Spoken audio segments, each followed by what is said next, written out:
એટલે એ વ્યવસાયની અંદર ઘણી બધી મેં નુકસાની કરેલી એટલે એની અંદર આપણે કહેવાય ને પાયના મોતાજ થઈ જઈએ.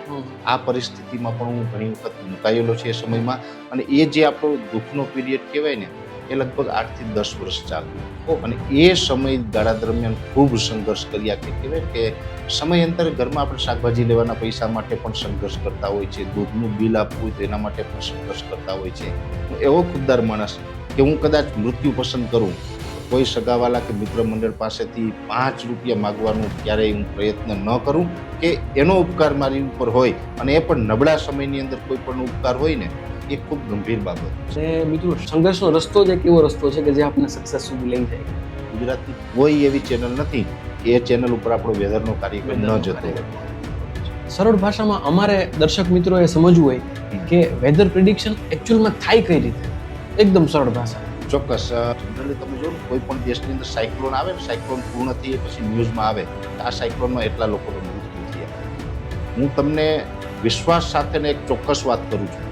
2023માં 15 જૂને જે બિપરજોય નામનું સાયક્લોન આવ્યું ને, એમાં અમે જે કાળજી રાખી ને એની અંદર વિશ્વની અંદર પહેલી ઘટના એ બની કે મૃત્યુ આંક ઝીરો મૃત્યુ આંક. નમસ્કાર દોસ્તો, ફરીવાર આપ સૌનું નવા વિડીયોમાં, નવા પોડકાસ્ટમાં હાર્દિક સ્વાગત છે. મિત્રો, આજે આપણા પોડકાસ્ટમાં એક એવા વ્યક્તિ આવ્યા છે જેને આપણે એક વેધર એક્સપર્ટ તરીકે ઓળખીએ છીએ. જ્યારે પણ વેધરને લાગતી ઓળખતી કોઈ પણ પ્રકારની સમસ્યા હોય કે કોઈ પણ જાણકારી જોઈતી હોય ત્યારે એક જ નામ આવે છે, એ છે પરેશભાઈ ગોસ્વામી. તો આજે આપણા પોડકાસ્ટમાં આપણે આમંત્રિત કર્યા છે પરેશભાઈ ગોસ્વામીને. પરેશભાઈ, આપનું હાર્દિક સ્વાગત છે અમારી યુટ્યુબ ચેનલ ઉપર. આજે પરેશભાઈનો જે અનુભવ રહ્યો છે વેધરને લગતો કે એમના અંગત જીવનને લગતો કે એમના યુટ્યુબના કેરિયરને લગતો, તો તમામ પ્રશ્નો અને એના જવાબ આપણે પરેશભાઈ પાસેથી લેવાના છીએ. આજનો પોડકાસ્ટ એ માત્ર વેધરને લગતો જ નથી, પરંતુ આજે આપણે એમના અંગત જીવનના ઘણા બધા એવા પ્રશ્નો જાણીશું કે જેનામાંથી આપણને કંઈક શીખવા મળે. આજનો વિડીયો કેના માટે છે એના વિશે વાત કરીએ તો માત્ર વેધરને લગતા વિડીયોઝ જે જોતા હોય એના માટે નહીં, પરંતુ દરેક એ વ્યક્તિ કે જે જીવનમાં કંઈક એચીવ કરવા માંગે છે એ દરેક યુવાન માટે આજનો વિડીયો છે. તો ચાલો શરૂ કરીએ આજનો વિડીયો પરેશભાઈ ગોસ્વામી સાથે. આમ તો તમને કોઈ ખરેખર ઓળખાણની જરૂર નથી. દરેક ટીવી ચેનલ ઉપર તમે રેગ્યુલર બેઝ ઉપર જોવા મળો છો. તમારું ખુદનું 8 લાખથી વધારે ફેમિલી છે યુટ્યુબ ચેનલ ઉપર. તો આજે તમારા અંગત જીવન વિશે, તમારો જે યુટ્યુબ કેરિયરનો જે આખો પાથ રહ્યો છે એના વિશે જાણવું છે. તો શરૂઆત આપણે એકદમ શરૂઆતથી કરીએ. આપનું બાળપણ જે છે એ બાળપણના દિવસો એના વિશે થોડીક વાતચીત કરવી છે. બાળપણ, આમ તો ગામડાનો માણસ છું અને ખેડૂતનો દીકરો છું. ખેતી સાથે પ્રથમથી જ આમ તો પેઢીઓથી અમારો પરિવાર છે એ જોડાયેલો છે. એટલે ગામડાની અંદર ખેડૂત પરિવારમાં તો જે બાળપણ હોય એ પ્રકારનું એક નોર્મલ અમારું બાળપણ રહ્યું છે. અને હું એવું પણ કહી શકું કે હું એક ભારતનું બાળક છે, કેમ કે આપણો જે દેશ છે હિન્દુસ્તાન, એ એક દેશની અંદર 2 દેશ છે અને 2 પ્રકારના કલ્ચર છે. આજે આપણે મેટ્રો સિટીની અંદર જઈએ, મુંબઈ હોય, બેંગ્લોર છે, જયપુર છે, દિલ્હી છે, આવા સિટીના જે બાળકો છે એનું જીવન, એની જે લાઈફસ્ટાઈલ છે અતિ હાઈફાઈ હોય છે. એ જ જગ્યાએ ગામડાની અંદર જઈએ તો એનું આખું દેશી જીવન હોય છે. એટલે એક દેશમાં 2 દેશ છે, એક છે ઇન્ડિયા, એક છે ભારત. હું ભારતનું બાળક છે અને ભારતના બાળકની જે નોર્મલ લાઈફ હોય છે એ જ મારી લાઈફ સંઘર્ષવાળી રહી છે. અને ગામડામાં રહેવું, સરકારી શાળામાં બાળપણમાં ભણવા જવું, બાળકો સાથે ઝાડ ઉપર ચડીને રમવું, આ પ્રકારનું મારું બાળપણ હંમેશા રહ્યું છે. શું બાળપણથી જ તમે પ્રકૃતિ સાથે, વેધર સાથે આમ જોડાયેલા ખરા? ચોક્કસથી આમ કહી શકાય કે આમ તો ખેતી સાથે આપણે જોડાયેલા હોય એટલે હંમેશા પરિવાર આખો ખેતી કરતો હોય એટલે ખેતીમાં કામ કરવું. અને એમાં પણ બાળપણમાં ખેડૂતનો દીકરો 5 વર્ષનો હોય ને ત્યાંથી એક ખેતીની ચિંતા કરવા લાગે છે. કેમ કે આપણો પરિવાર છે એ સતત મહેનત કરતો હોય. આપણે જોતા હોય કે આપણો પરિવાર સતત મહેનત કરે છે ને એમાંય 5-15 દિવસ વરસાદ ન આવે, વરસાદ ખેંચાય, પરિવાર ચિંતામાં હોય તો નાનપણમાં એ બાળકની પણ અંદર એક ચિંતા હોય કે હવે આ વરસાદ નથી તો આપણા પરિવારનું શું થશે, આપણી ખેતીનું શું થશે, મગફળી વાવી તો એમાંથી ઉત્પાદન નહીં આવે તો આપણું શું થશે, આવી ચિંતા હોય. એટલે શરૂઆતથી જ ખેતી અને હવામાન આ વિષયની ચિંતા અને એની સાથે જોડાયેલું રહેવું એક સ્વાભાવિક વસ્તુ છે. બરોબર છે. ખૂબ સરસ વાત કરી પરેશભાઈએ. તમે બાળપણથી જ એક ગામડામાં રહ્યા છો, સરકારી શાળામાં ભણ્યા છો, તો થોડુંક એજ્યુકેશન ઉપર વાત કરીએ આપણે. તો તમારું એજ્યુકેશન ક્યાં સુધી, તમે ક્યાં સુધી ભણેલા છો? આમ તો એગ્રીકલ્ચરમાં ગ્રેજ્યુએટ થયો છું, પણ હંમેશા મારો એક જવાબ હોય છે. એજ્યુકેશનને હું મારી દ્રષ્ટિએ જે મારા જીવનમાંથી હું જે શીખું છું એ પ્રમાણે તમને વર્ણન કરવા જાઉં ને તો મજબૂરી નામની યુનિવર્સિટીમાં ભણ્યો છું અને મારું શિક્ષણ રહ્યું છે ઠોકર. ઓહો. કેમ કે ઠોકર ખાઈને જે જ્ઞાન મળે છે ને એ દુનિયાની કોઈ યુનિવર્સિટી ના આપી શકે. બીજું, ખાલી પેટ ને ખાલી ખીચું જે તમને શીખવાડે ને એ દુનિયાની કોઈ યુનિવર્સિટી ના શીખવાડી શકે. એટલે ખાસ હંમેશા હું તો બધાને એવો આગ્રહ રાખતો હોય છે કે માત્ર કોઈ યુનિવર્સિટીમાં તમે કોઈ ગ્રેજ્યુએટ થઈ જાઓ, પોસ્ટ ગ્રેજ્યુએટ થઈ જાઓ, એન્જિનિયર થઈ જાઓ, ડોક્ટર થઈ જાઓ, પીએચડી થઈ જાઓ, એનાથી પૂરતું નથી. જે આપણા જીવનની પાઠશાળા છે, જીવન જે શીખવાડે છે અને એમાં પણ તમારી જે મજબૂરીનો સમય અને એમાં જે તમને ઠોકરો લાગે અને એની અંદર જે શીખવા મળે છે ને એ અદ્ભુત અને અકલ્પનીય શિક્ષણ હોય છે અને એ શિક્ષણ હંમેશા તમને જીવનમાં આગળ ઉપર કામ લાગે છે. વાહ, વાહ, વાહ. કોઈ એવો પ્રસંગ તમે યાદ કરવા માંગતા હોય કે એ તમને જીવનમાં આજીવન ક્યારેય નહીં ભૂલી શકો ને એમાંથી કંઈક તમને શીખવા મળ્યું હોય? આમ તો કહેવાય ને સંઘર્ષના દિવસોમાં ઘણા બધા પ્રસંગો એવા હોય કે એમાંથી શીખવા મળે, પણ ખાસ જે મજબૂરીની ઠોકરોની જે મેં વાત કરી છે, હું એગ્રીકલ્ચર ફિલ્ડ સાથે છેલ્લા 20 વર્ષથી જોડાયેલો છું. મેં અલગ અલગ કંપનીઓમાં જોબ પણ કરી, પેસ્ટિસાઇડ અને જે કાંઈ ફર્ટિલાઇઝર બનાવતી કંપનીઓ હોય એમાં માર્કેટિંગનું કામ કર્યું. શરૂઆતમાં તો હું બાઇક ઉપર 200-250 કિલોમીટર રોજના કાપતો. ઓહો. એ 42-45 ડિગ્રી તાપમાન હોય ઉનાળામાં, તો એ સમયમાં એ તાપમાનમાં પણ બાઇક લઈને એટલી મુસાફરી કરવાની, એ કામ કરવાનું. ત્યારે માંડ આપણે થોડી ઘણી સેલેરી મળતી હોય. એ ટાર્ગેટ આધારિત નોકરી હોય કે આપણે એટલો ટાર્ગેટ છે અચીવ કરવાનો છે. ન થાય ટાર્ગેટ પૂરો તો આપણી નોકરીનું જોખમ એ પણ એક ટેન્શન હોય છે.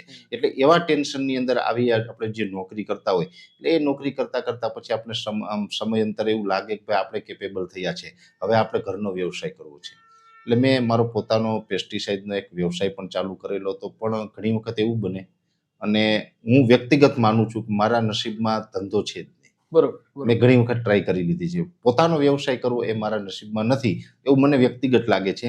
એટલે એ વ્યવસાયની અંદર ઘણી બધી મેં નુકસાની કરેલી એટલે એની અંદર આપણે કહેવાય ને પાયના મોતાજ થઈ જાય.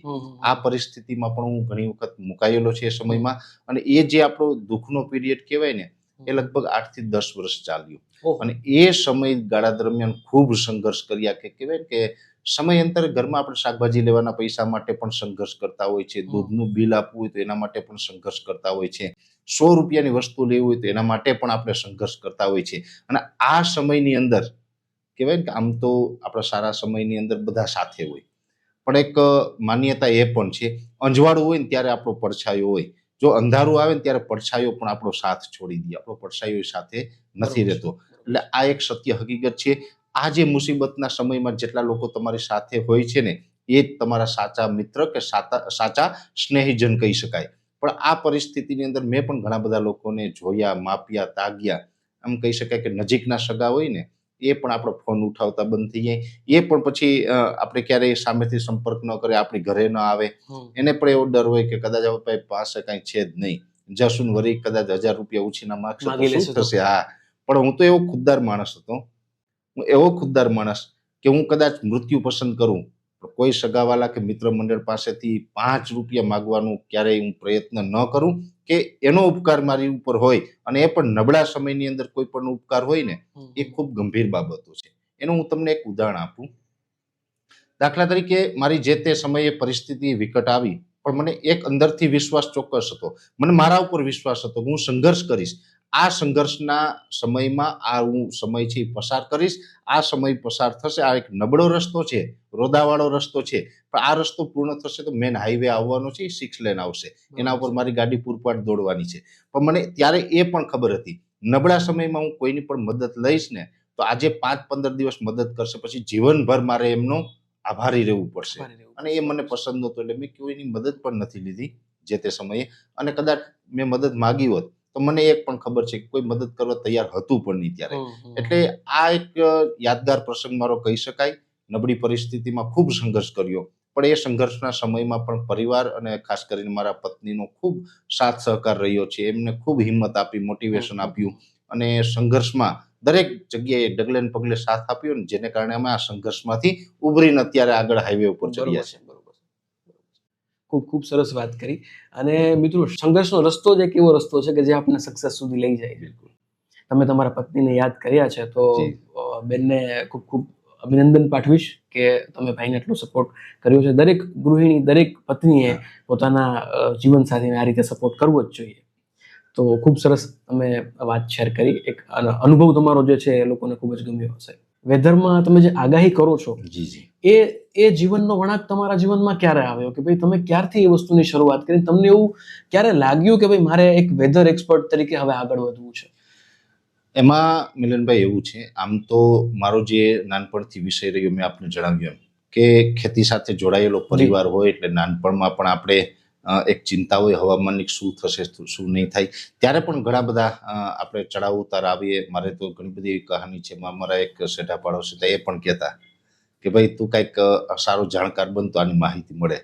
એટલે એ પણ એક વાત મગજમાં હતી. બીજા નંબરની અંદર ખેતીની સાથે સાથે પછી મેં આપણે કીધું એમ કે પેસ્ટિસાઇડ અને ફર્ટિલાઇઝરની કંપનીમાં હું નોકરી કરતો, તો એની અંદર પણ સતત આપણે વેધરની ચિંતા રહેતી કે ભાઈ વરસ સારું થશે તો આપણા ટાર્ગેટ પૂરા થશે, વરસ નબળું થશે તો ખાતર કોણ વાપરશે, દવા કોણ ખેડૂત વાપરશે, વરસાદ ન હોય તો ખેડૂત કાંઈ પછી વાવેતર જ ન કરે ને કાંઈ વેચાય નહીં આપણું, તો ટાર્ગેટ પૂરો ન થાય. એટલે ત્યારે પણ સતત ચિંતા રહેતી. એટલે અમે હવામાન વિભાગને પણ ફોલો કરતો રહેતો. ત્યારે પણ ઘણા બધા એ જૂના આગાહીકારો હતા, એની આગાહી સાંભળતા જોતા અને એને પણ હું ફોલો કરતો રહેતો. પણ પછી મને એમ લાગે કે ભાઈ આપણે થોડુંક આમાં ડીપમાં જઈએ, આપણે પણ ખ્યાલ હોય તો આપણે એ પ્રકારે આપણી ખેતીમાં પણ કામ લાગે ને આપણા વ્યવસાયમાં પણ કામ લાગે. નોકરી કરીએ છીએ એમાં પણ આપણે અંદાજ આવે. એટલે ધીમે ધીમે આપણે એમાં રિસર્ચ ચાલુ કર્યા. રિસર્ચ કર્યું એટલે મેં લગભગ 8-10 વર્ષ સુધીમાં સતત રિસર્ચ કર્યું. પછી આપણે થોડું એમાં ટપો પડતો થયો, આપણી ભાષામાં કહીએ તો. અને ટપો પડતો થયો પછી આપણે તો શરૂઆતમાં તો ફેસબુકથી ને ત્યારે વોટ્સએપ નવા ચાલુ થયા હતા, તો વોટ્સએપના માધ્યમથી 2-5 મિત્રોને આપણે મોકલીએ કે આ તારીખમાં વરસાદ આવશે નહીં આવે એ બધું. પછી બધા આમ ફોલો કરતા લાગે ભાઈ પરેશભાઈ તમારી આગાહી ખરેખર સચોટ હોય છે, આ બધા લોકોને લાભ મળવો જોઈએ, જેથી કરીને તમે યુટ્યુબ છે કે એવા કોઈ સારા પ્લેટફોર્મ ઉપરથી માહિતી પ્રસારિત કરો તો બધા ખેડૂતોને લાભ મળે, બધા ખેડૂતો આના ઉપર કામ કરી શકે. એટલે અંદરથી એક એવું હતું કે ભાઈ આપણે આગાહી કરવાનું ચાલુ તો કરશું, પણ લોકો ફોલો કરશે કે નહીં. બીજું, આગાહી કરવાનું ચાલુ કરશું, આપણે એટલા બધા હજી અમે બહુ મોટા એક્સપર્ટ નથી, આપણી શરૂઆત છે, કદાચ ખોટું પડશે તો શું, આપણે એક અંદરથી એ જ ડર બહુ હોય છે. એટલે એ ડર પણ હતો, પણ હિંમત કરીને ધીમે ધીમે 2018માં અમે યુટ્યુબ ઉપર, મને યાદ છે ત્યાં સુધી બહુ સાદો ફોન હતો આપણી પાસે ત્યારે, કહેવાય ને એમઆઈ ને માઇક્રોમેક્સ ને એવી કંપની કે જેને ચાઇનાના ફોનમાં જેની ગણતરી થતી, કેમ કે મારી ત્યારે એક ક્ષમતા નહોતી કે હું કોઈ સારો ફોન ત્યારે લઈ શકું એમ. એટલે એક સાદા એવા ફોનથી શરૂઆત કરી હતી. અને મને યાદ છે ત્યાં સુધી 25 માર્ચ 2018ના રોજ અમે પ્રથમ વિડીયો છે એ યુટ્યુબ ઉપર અપલોડ કર્યો અને ધીમે ધીમે યુટ્યુબની પછી શરૂઆત થઈ. જનરલી બધા માટે એ પહેલો વિડીયો છે ને ખૂબ જ સ્પેશિયલ હોય છે. તો એ પહેલો વિડીયો મૂકવામાં શું મુશ્કેલી આવી હતી ને એ અનુભવ કેવો રહ્યો? મુશ્કેલી એટલે પહેલા તો મિલનભાઈ એ જ ખબર નહોતી કે આની એડિટિંગ કેમ કરું. કેમ કે ફોનથી વિડીયો તો બનાવી લીધો, એડિટિંગ કરવાની કંઈ ખબર પડે નહીં. એટલે જેમ તેમ કરીને બધું ભેગું કરેલું. અને હકીકત તમને એ પણ કહું, પેલો વિડીયો છે ને એ જાજુ આપણે વધારે બોલી ના શકતો હું. અત્યારે તો ઠીક છે કે ભગવાનની કૃપા છે ને અનુભવ થયો એટલે 1 કલાક સુધી આપણે બોલી શકીએ, પણ બોલી ના શકીએ એટલે 1 મિનિટમાં મારી વાત પૂરી થઈ ગઈ પેલા જ વિડીયોની અંદર. બોલવું શું, 1 જ મિનિટમાં વાત પૂરી થઈ ગઈ. અને એ ખબર નહોતી કે આને આડી ફ્રેમમાં લેવાનું હોય, એટલે ફોન ઊભો રાખ્યો અને એ રીતે 1 મિનિટમાં વિડીયો બની ગયો. એટલે વિડીયો છે ને એ રીલ્સમાં ઓટોમેટિક કન્વર્ટ થઈ ગયો. એટલે વિડીયોની પણ રીલ્સ મુકાઈ ગઈ ભૂલથી. આજે પણ એ રીલ્સ છે હજી અમારે પ્લેટફોર્મ ઉપર. પણ પછી 1-2 વ્યક્તિએ સલાહ આપી કે તમે ફોન આડો રાખશો તો આ પ્રકારની ફ્રેમ આવશે યુટ્યુબની અને તમારે આ ફોનને આડો રાખીને શૂટ કરવાનો છે. પછી 1-2 વિડીયો પછી અમે એ રીતે સ્ટાર્ટ કર્યું અને પછી ધીમે ધીમે ચાલુ થયું. પણ હા, એક ચોક્કસ છે કે મિલનભાઈ શરૂઆતમાં જે અમે વિડીયો બનાવતા ને એટલે વ્યૂઝ ના આવે, સબસ્ક્રાઇબર ના હોય, વ્યૂઝ ના આવે. પણ માર્ચ મહિનામાં શરૂઆત કરી આપણે એક અંદરથી એમ હતું કે જે વ્યૂઝ આવે, અને એમાંય કોઈક વિડીયોની અંદર 500 વ્યૂઝ આવી ગયા હોય ને તો બહુ અંદરથી આનંદ થાય. અરે મેં એ 500 વ્યૂઝ વાળા સ્ક્રીનશોટ મેં મારા ઘણા બધા મિત્રોને વોટ્સએપ કરેલા કે 500 લોકોએ મારો વિડીયો જોયો છે. એટલે એક અંદરથી આનંદ થતો. એટલે એમ શરૂઆતમાં અમે વિડીયો મૂકતા ગયા 2-5 મહિના તરફ એવું ચાલ્યું એમ. તો મને યાદ છે કે ત્યારે પછી 2018માં ચોમાસું નજીક આવ્યું. માર્ચ, એપ્રિલ, મે, જૂન મહિનો આવી ગયો. ત્યાં સુધી એટલા બધા વિડીયો નહીં, એકાદ વિડીયો ધીમે ધીમે શરૂઆતમાં પછી 1000 વ્યૂ સુધી પહોંચ્યું.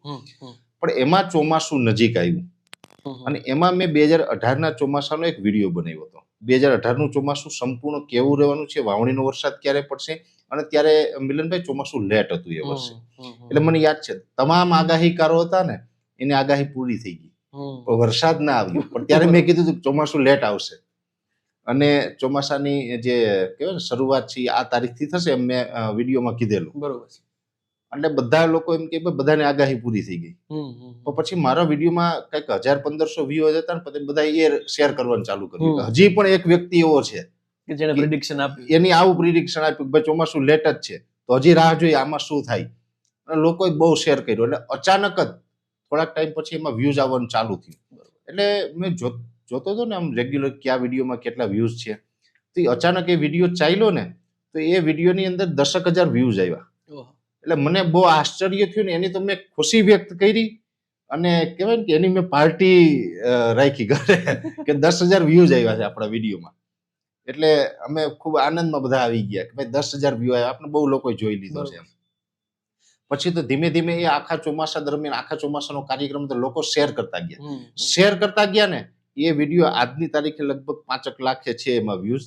અને એ એક પહેલા જ ચોમાસાની અંદર એ વિડીયો સ્પ્રેડ થઈ ગયો અને એ વિડીયો થકી અમારી આખી ચેનલ ઉપડી ગઈ.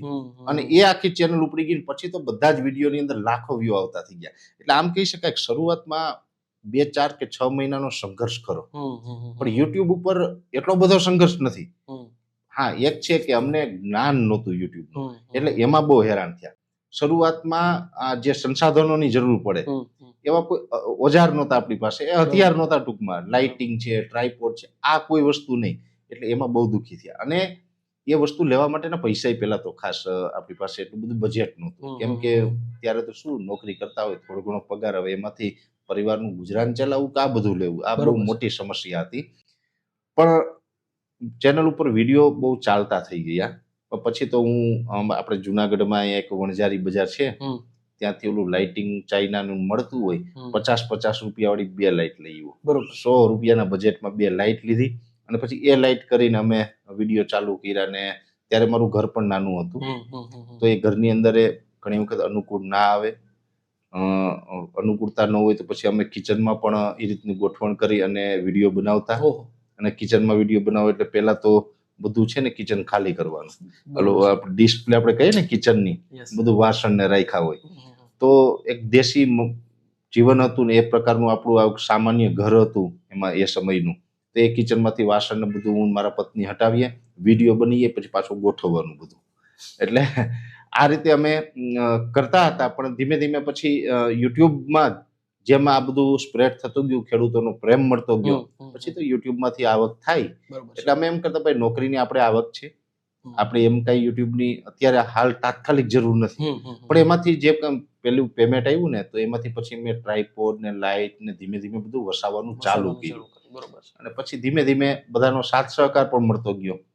અને એમ 2018 થી લઈને 2020 2 વર્ષ તો છે ને, 2 વર્ષ ખૂબ સંઘર્ષ કર્યો, પણ સ્પ્રેડ એટલો થયો, એટલા વિડીયો ફેલાણા ઓલ ઓવર ગુજરાતની અંદર. એટલે વીટીવી સામેથી મને સંપર્ક કર્યો કે આ માણસના વિડીયોમાં એટલા વ્યૂઝ આવે છે, આ માણસના વિડીયોની જે કોમેન્ટ છે, કોમેન્ટ બધી પોઝિટિવ છે, લોકો આને ખૂબ પ્રેમ કરે છે, આ કંઈક સારું. અને એની ઓબ્ઝર્વ કર્યું બધું કે આ માણસ જે તારીખ આપે છે તારીખે વરસાદ આવે છે, જે વિસ્તારમાં વરસાદ પડે છે એ જેટલી માત્રામાં કે એટલો વરસાદ પડે, આ માણસ પાસે વેધરનું જ્ઞાન સારું છે એવું વીટીવીને લાગ્યું. એટલે વીટીવી એ સામેથી મારો સંપર્ક કર્યો. એમાં બાપુ બહુ હસવા જેવું થયું. પેલા તો એને વીટીવી એના પત્રકારને જુનાગઢમાં કોઈને કીધું કે ભાઈ આ વ્યક્તિનું આપણે કામ છે, ટીવીમાં લાઈવ ઇન્ટરવ્યુ લેવું છે, તમે એનો નંબર ગોતો. એટલે એમણે વળી ક્યાંયથી મારો નંબર ગોતી લીધો. ગોતીને મને પત્રકારે ફોન કર્યો, પરેશભાઈ વીટીવીમાં જ બોલું છું. મેં કીધું બોલો. હું વિચારું વીટીવી વળી મારું શું કામ એમ. બરોબર. મને કે તમારું ઇન્ટરવ્યુ કરવું છે. એટલે મેં કીધું કોણ બોલો. મને તો ત્યારે એવું લાગ્યું કોઈ મિત્ર મજાક કરે છે આપણી કે તમારું ઇન્ટરવ્યુ કરવું છે એમ. દરેક વ્યક્તિના જીવનમાં આ ટાઈપના મિત્રો હોય જ છે કે જે હોય જ છે, મજાક કરતા હોય. હક છે મિત્રને મજાક કરવાનો, મિલનભાઈ હક છે, પૂરો હક છે. એટલે મેં કીધું કોઈ મિત્ર હશે એ મજાક કરતો. એટલે મેં કીધું બોલો છો કોણ? એટલે પત્રકાર મને નામ યાદ નથી, પણ જે તે સમયે મને નામ આપ્યું. એટલે હું નામ આપે તો હું વિશ્વાસ ન કરું. મેં કીધું આ નામ ખોટું આપે છે, હું અવાજ પકડવાની કોશિશ કરું કે મારો કોણ મિત્ર છે. કોણ મિત્ર છે, બરોબર છે. પણ પછી મને કે ના ના, ખરેખરી કે હું કોઈ મજાક નથી કરતો, હું પત્રકાર છું, વીટીવીમાં કામ કરું છું, રિપોર્ટર છું, અને તમે ફક્ત તમારું છે ને, તમે ક્યાં મને મળશો એ કયો એટલે હું આવી જાઉં. બરોબર. એટલે મેં મારા ઘરનું એને એડ્રેસ ફોનમાં બતાવી દીધું. મેં કીધું નહીં આવે. મેં કીધું એ થોડું કઈ, આ તો કોઈ હશે મજાક. મેં બતાવી દીધું, પણ ખરેખર ભાઈ આવ્યા. બરોબર. આવીને સીધું મને વાત કરી. મેં કીધું સારું, હાલો કઈ વાંધો નહીં. સીધો બેસી ગયો વીટીવીમાં. અચ્છા, ડાયરેક્ટલી કોઈ પણ પ્રકારની પ્રિપરેશન વગર તમે કોઈ સીધું? પ્રિપરેશન નહીં. એ મને કે તમારે અત્યારનો હાલમાં એક અઠવાડિયામાં કેવું હવામાન રહેવાનું છે એના વિશે તમારે બોલવાનું છે, હું તમને લાઈવ જોડી દઉં અહીંથી. વાહ. હું તો બેસી ગયો. એ મારું જે પ્રિડિક્શન હતું એ મેં સીધું બોલી ગયો. અને પછી ધીમે ધીમે વીટીવી મને રેગ્યુલર બતાવતી થઈ. પછી મહામંથન કાર્યક્રમ, એનો બહુ ફેમસ કાર્યક્રમ, Yes. ત્યારે ઈસુદાનભાઈ ગઢવી મહામંથન હકાવતા. એમની સાથે પછી ડિબેટમાં બેસતો થયો. પછી તો ધીમે ધીમે બીજી ચેનલને ખબર પડી કે વીટીવી આ બતાવે છે. પછી તો ન્યૂઝ 18 ને TV9 ને એબીપી અસ્મિતા, બધી ચેનલો ધીમે ધીમે મારો સંપર્ક કરવા લાગી. અત્યારે તો લગભગ ભગવાનની કૃપાથી અને ખેડૂતોના આશીર્વાદથી ગુજરાતની કોઈ એવી ચેનલ નથી કે એ ચેનલ ઉપર આપણો વેધરનો કાર્યક્રમ ન જતો હોય. બરોબર છે. સરળ ભાષામાં અમારે દર્શક મિત્રોએ સમજવું હોય કે વેધર પ્રિડિક્શન એકચ્યુઅલમાં થાય કઈ રીતે, એકદમ સરળ ભાષા. ચોક્કસ. આમ તો મિલનભાઈ થોડુંક હસવું આવશે. ઘણા બધા ગામડાના ભોળા લોકો હોય ને, એવું માનતા હોય એટલે મારે ચોખવટ કરવી પડે. એક તો મારું નામ પરેશ, પાછળ ગોસ્વામી સરનેમ લાગે, એટલે બધાને એમ થાય કે આ સાધુનો દીકરો છે, એટલે કંઈક આમને જોવામાં આવતું હોય છે, એમ દાણા જોતા હશે. પણ હું આપના માધ્યમથી કહું, એ બધી આ 21મી સદીમાં એવા વિચારોમાં ન રહેવું. એ બધી અંધશ્રદ્ધાઓ કહેવાય. જોતા હશે ને આ તે બધું, આ ફેક્ટ વસ્તુ છે, એ અંધશ્રદ્ધાઓ કહેવાય. હા, વેધર છે ને બે પ્રકારે જાણી શકાય. એક તો પ્રકૃતિના લક્ષણો, જેમ કે આપણે હોળીના પવનો આધારે, પણ એ એક છે ને એક પ્રકારનું વિજ્ઞાન છે. કુદરત બધા સંકેતો આપે છે. એવી જ રીતે પશુ પક્ષીઓમાં પણ આ એક જાણવાની એક કળા હોય છે. પક્ષીઓ છે ને એ એના સંકેતો આપતા હોય છે સમયાંતરે. એ પછી ઉનાળામાં જે ચૈત્ર મહિનામાં જે કેટલી ગરમી પડે આ તે, એ ઉપરથી પણ જાણી શકાય. બીજો માર્ગ છે મિટિયોલોજીનો, એટલે કે ટેકનોલોજીના આધારે. એટલે આ બે માર્ગમાંથી હું જે આગાહી કરું છું એ સંપૂર્ણ ટેકનોલોજીના આધારે. બાપુ, વિજ્ઞાનનો યુગ છે, 21મી સદી છે, અને ઠીક છે કે પેલી રીતે દેશી રીતે જાણી શકાય, પણ એમાં મને એટલી બધી ખબર પડતી નથી. આ જે છે એ ફેક્ટ છે, એમાં મને એટલી બધી ખબર નથી પડતી. પણ મેં વૈજ્ઞાનિક ઢબે આખું રિસર્ચ કર્યું ને એ ઢબે હું અંદર ડીપમાં ગયો છું. એટલે એની અંદર હું જે જાણું છું એના આધારે હું આગાહી કરું છું. એને વિષય કહેવાય મિટિયોલોજી. હવે આ મિટિયોલોજીના આધારે સેટેલાઇટના માધ્યમથી આપણે બધી ઇમેજો કેપ્ચર કરીએ, જેમાં હવાનું દબાણ હોય, હવાની દિશા છે, હવાની ગતિ છે, ભેજ છે, તાપમાન છે, અને ખાસ કરીને હવામાન છે ને એ તાપમાન ને પવનનો જ આખો ખેલ છે. શિયાળામાં ઠંડી કઈ રીતે આવવી, ગરમી ઉનાળામાં કેમ પડવી, ચોમાસામાં વરસાદ કેમ પડવો, આખો પવન અને તાપમાનનો ખેલ છે. અને એ આખું મિટિયોલોજી તમારે સમજવું હોય તો સૌપ્રથમ તો આપણે છે ને બીએસસી એગ્રી કે એમએસસી એગ્રી કરો, અને એની અંદર મિટિયોલોજી નામનો જે વિષય આવે છે, જો એના ઉપર તમે ગ્રેજ્યુએટ થાવ અથવા તો પોસ્ટ ગ્રેજ્યુએટ થાવ તો તમે આમાં પારંગત થઈ શકો. અને એ મિટિયોલોજી ભણ્યા પછી પણ સારા વેધર એક્સપર્ટ હોય એની સાથે તમે 2-3 વર્ષ કામ કરો, અનુભવ લ્યો, તો તમે એક સારા આગાહીકાર બની શકો. બરોબર છે. એક આ આગાહીકાર પ્રિડિક્શન જે છે એને એક કેરિયર તરીકે આજના યુવાને લેવું હોય તો લઈ શકે ખરી? બિલકુલ લઈ શકે મિલનભાઈ. આમાં 2-3 રીતે તમારે, જો પહેલા તો તમે કેરિયર તરીકે કોઈ પણ વસ્તુ કોઈ પણ ફિલ્ડમાં જાઓ તો આપણે એક સમાજ સેવા તો ખરી જ. આ હવામાન છે ને એક પ્રકારની સમાજ સેવા તો ખરી, કેમ કે મારા માધ્યમથી પણ હજારો લાખો ખેડૂતો છે કે આજે હવામાનની માહિતી મેળવે, ખેતીની અંદર એ ઉપયોગી થાય છે એના માટે. એટલે એક સમાજ સેવા તો ખરી, પણ એની સાથોસાથ આવક છે ને એ પણ જરૂરી છે. દરેક માણસ હોય કાંઈ પણ કામ કરે તો એનું પરિવાર ચલાવવા માટે આવક ખૂબ જરૂરી છે. ત્યારે આના અલગ અલગ ઘણા બધા એવા મુદ્દા છે કે જેના માધ્યમથી તમે આવક કરી શકો. પહેલું તો એ કે તમે ગવર્મેન્ટમાં હવામાન વિભાગ, જે આપણું આઈએમડી ઇન્ડિયન મિટિયોલોજી ડિપાર્ટમેન્ટ નામની જે આખી સંસ્થા ચાલે છે, એની અંદર પણ અનેક કર્મચારી હોય, જિલ્લા વાઇઝ હોય, સ્ટેટ લેવલે હોય, કેન્દ્ર લેવલે હોય. એમાં પણ ઘણી વખત ભરતીઓ થતી હોય, એમાં તમને જોબ મળી જાય તો એ પણ તમે મિટિયોલોજીમાં ગ્રેજ્યુએટ કે પોસ્ટ ગ્રેજ્યુએટ થયા પછી એમાં નોકરી મેળવી શકો. માનો કે ગવર્મેન્ટમાં નોકરી નથી મળતી તો પ્રાઇવેટ ઘણી બધી કંપની છે, સ્કાયમેટ છે, ટ્રોપિકલ ટીડીએસ છે, વગેરે ઘણી બધી સંસ્થાઓ છે. પ્રાઇવેટ જોબ પણ કરી શકો. અથવા તો એ નથી કરવું તો પછી તમે ખાનગી તમારી એક કંપની બનાવો અને એના માધ્યમથી તમે રિપોર્ટ વેચો. વેચવાનું કેવી રીતે? દાખલા તરીકે પોર્ટ છે આપણા ભારતના, કંડલા પોર્ટ છે, મુંબઈ પોર્ટ છે, પેલું અહીંયા પીપાવાવ પોર્ટ છે. આ પોર્ટ ઉપરથી મોટી મોટી શિપ જતી હોય, જહાજ જતી હોય, જેમાં 5,000 ટ્રક, 10,000 ટ્રક લગેજ ભરી અને વિદેશમાં જાય. હવે આ જે જહાજો હોય ને, એ જહાજને દાખલા તરીકે કચ્છના કંડલાથી આફ્રિકામાં જવું છે, એ 10 દિવસે ત્યાં પહોંચવાનું હોય. તો એ 10 દિવસે પહોંચે તો એમાં હજારો ને કરોડો રૂપિયાનો જે માલ ભરેલો છે. હવે એ માલ ભરેલો હોય તો એનું ઇન્સ્યોરન્સ તો લે જ સ્વાભાવિક રીતે, કેમ કે દરિયામાં કોઈ જહાજ ડૂબી જાય તો એ માલની સેફટી શું? એનો વીમો હોય. તો એ વીમો લેવો હોય તો વીમો વેલિડ ક્યારે ગણાય? કે તમારી પાસે માન્યતા વાળો વેધર રિપોર્ટ હોય તો. હવે તમારી પાસે વેધર રિપોર્ટ નથી ને વાવાઝોડું હોય ને તમે શિપ લઈને જાઓ તો ડૂબવાનું જ છે, તો કોઈ વીમા કંપની તમને જવાબ ના આપે. એટલે એ તમારી પાસે વેધર રિપોર્ટ માંગે બાપુ. પરફેક્ટ, બરોબર છે. એટલે એના માટે તમે વેધર રિપોર્ટ આપો કે તમારે કયા રૂટમાં ચાલવાનું. બીજું, સામાન્ય આપણી પાસે 20 લાખ રૂપિયાની કાર હોય, 300 કિલોમીટર ચલાવીએ અને એકદમ રોદાવાળા રસ્તામાં ચલાવીને જઈએ તો 300 કિલોમીટર હાઈકા પછી એનું એલાઇનમેન્ટ, બેલેન્સ બધું વિખાઈ અને અનેક પ્રકારનું એનું વેરેન્ટેજ આવે. એવરેજ પણ કપાઈ ગઈ, એવરેજ ઓછી આવે. એમાં આ શિપ હોય ને, એ જો હાઈ પ્રેશરમાંથી તમે પસાર કરો ને, દાખલા તરીકે કંડલાથી આફ્રિકા ગયું, હાઈ પ્રેશરમાં પસાર થાય ને તો એની એવરેજ પણ ઘટે અને એની અંદર જે બોટમ સાઈડ જે વેરેન્ટેજ આવે ને, એ ત્યાં શિપ પહોંચે ત્યાં લાખો રૂપિયાનું વેરેન્ટેજ આવે. કરોડો રૂપિયાની તો શિપ હોય, લાખો રૂપિયાનું વેરેન્ટેજ આવે. એટલે એનાથી પણ બચાવે. વેધર રિપોર્ટ આ શિપ વાળાને બે રીતે ફાયદો કરે, જહાજ વાળાને. એક તો એનું વેરેન્ટેજ ઘટે, એવરેજ આપે, પ્લસ ઇન્સ્યોરન્સમાં કામ લાગે. હવે 10 દિવસનો અહીંથી રૂટ છે, 10 દિવસનું તમે બતાવી દો કે એટલા નોટિકલ માઇલ તમારે સ્ટેટ ચાલો, એટલા નોટિકલ માઇલ આ રૂટમાં ચાલો, પછી આ ટર્ન લ્યો, પછી આ દિવસે તમારે અહીં પહોંચવાનું છે.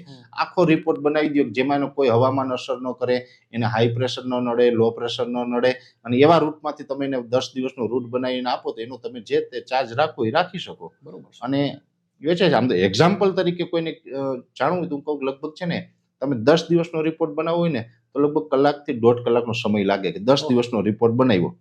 એક દિવસના તમે 6,000 રૂપિયા મિનિમમ ચાર્જ લઈ શકો. એ 1.5 કલાકનો રિપોર્ટ બનાવીને તમે એ જહાજ જે કંપની પાસેથી તમે 10 દિવસના 60,000 રૂપિયા 1.5 કલાકમાં લઈ શકો. એટલે એ રીતે પણ જો તમને લાઈન વ્યવસ્થિત તમે સેટ થઈ જાવ તો એ રીતે બહુ સારું તમે કમાઈ શકો. તો ફ્રેન્ડ્સ, આજના પોડકાસ્ટમાં જે યુવાધન છે એને આ એક વસ્તુ જાણવા મળી છે કે આ સેક્ટરમાં આ રીતે પણ તમે સારામાં સારું કામ કરી શકો છો. પરેશ ગોસ્વામી જ્યારે આગાહી કરે છે ત્યારે એવો કોઈ અનુભવ તમારી સાથે થયેલો છે કે તમે સડનલી તમે જે વસ્તુ કીધું એક્ઝેક્ટલી થયું અને ઘણા બધા લોકોને આ વસ્તુનો ફાયદો થયો? ચોક્કસથી એવું ઘણી વખત બને છે મિલનભાઈ. આમ તો અમે વારંવાર કહીએ છીએ કે અમારી આગાહીનો જે રેશિયો છે એ 92% આસપાસ આવે છે, 90 થી 92%.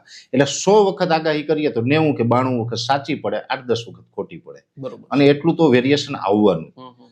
પણ ઘણી વખત વાવાઝોડા વખતે અમારે એવું બનતું હોય, વાવાઝોડા વખતે અમારી જવાબદારી હોય, લોકો અમને જોતા હોય, ફોલો કરતા હોય, ત્યારે સચોટ માહિતી પહોંચાડવી અમારું એક કર્તવ્ય છે. એટલે અમે આપતા હોય. હવે એમાં એક ઘટના એવી છે આપણા દેશની, અને મને ગૌરવ થાય કે આ કાર્યની અંદર હું સહભાગી હતો. ત્યારે એબીપી અસ્મિતા નામની ચેનલ છે, એમાં હું તો બોલીશ નામનો કાર્યક્રમ આવે રોનકભાઈ પટેલ દ્વારા. એમાં રોજે રોજ મારે એમાં બેસવાની ફરજિયાત કરી દીધું એબીપી. તમે બીજે વહેલું શૂટિંગ કરાવજો, આમાં લાઈવ બેસજો. અને ગવર્મેન્ટને પણ એ આખું ડેટા ચેનલ દ્વારા જતા હતા. આપણી ગવર્મેન્ટ છે પાકિસ્તાનને પણ આપતી હતી. અને એ સમય હતો 15 જૂન 2023 નો. 15 જૂન 2023 ના રોજ બિપરજોય નામનું સાયક્લોન વાવાઝોડું છે આપણા અરબ સાગરમાં થઈને કચ્છ અને અડધું સાયક્લોન પાકિસ્તાન ઉપર ને અડધું કચ્છ ઉપર એ રીતે પસાર થઈ અને એ આગળ નીકળ્યું હતું.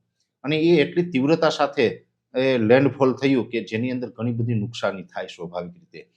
ત્યારે અમે અગાઉથી જ બધાને ચેતવી દીધા કે આ વાવાઝોડું છે એ આવવાનું છે, આટલા ગ્રામ્ય વિસ્તારને અસર કરશે કચ્છના, આટલા પાકિસ્તાનના, તો આપણા જે આટલા ગામડાઓ છે ને એ કલેક્ટર સાહેબે ખાલી કરાવવા જોઈએ. અને અમારા સ્ટેટમેન્ટ ઉપર ગવર્મેન્ટે પણ એક્શન લીધું ને કલેક્ટર સાહેબે પણ એક્શન લીધું ને કચ્છમાંથી એ ગામડાઓ ખાલી કરાવી દીધા.